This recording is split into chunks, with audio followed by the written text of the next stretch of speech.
Dogs just love treats and we just love giving them to them. However, not all treats are created equal. Sometimes it's hard to know what we should be avoiding and what's best for our puppies. Luckily, I've got Dr. Sue Kelly here to help us choose right. So, what should we be looking out for and what should we be avoiding? Well, firstly, I make sure I buy a treat that's designed especially for dogs.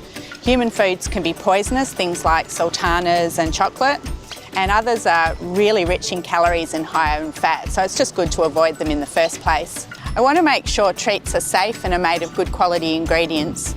So I buy a treat that has as much information as possible on the packaging.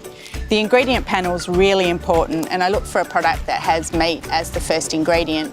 I also look for things that are lower in fat, as they tend to have less calories. So what are the problems of feeding our dogs too many treats?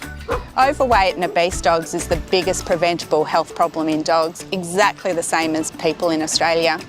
People don't think of treats as food, but they add actually a lot of extra calories and not necessarily a lot of extra nutritional benefit. If you want to feed treats every day, try and limit the amount you feed to about 10% of the energy. Keeping your dog lean by reducing the calories and also not unbalancing your diet.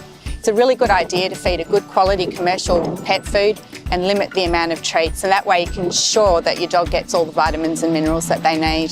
So what are the ideal processes or ingredients?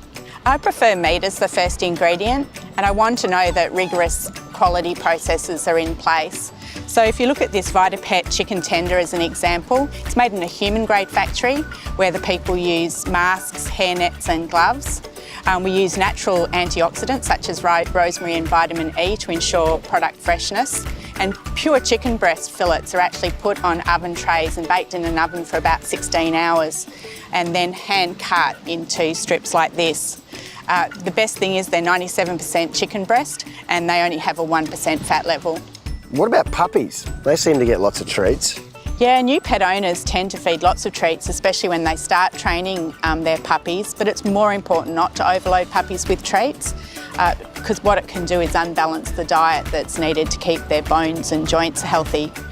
Puppies are also a lot more prone to upset tummies, and there's a lot of treats designed for adult dogs that their baby teeth just won't be able to handle. So it's really important when you're choosing a treat for your puppy to choose a packaging that says it's specifically designed for puppies.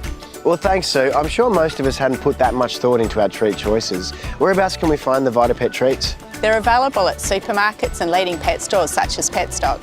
Well, the way you described them put together, they sound delicious. They do. I think I might want to try some. Is it time to cut for lunch?